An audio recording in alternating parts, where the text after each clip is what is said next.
南半海藻沙拉、乾海藻、黃瓜、胡蘿蔔、小蔥、芝麻、醬油、白醋、糖、芝麻油、蒜末。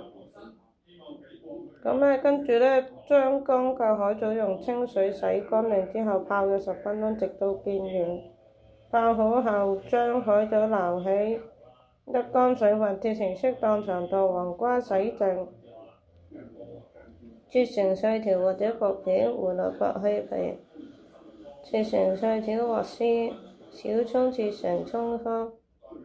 水1個碗，加入醬油、白醋、糖，攪拌至糖融化，加入蒜末、辣油、芝麻油，攪拌均勻，將海藻、黃瓜、胡蘿蔔加入大碗中，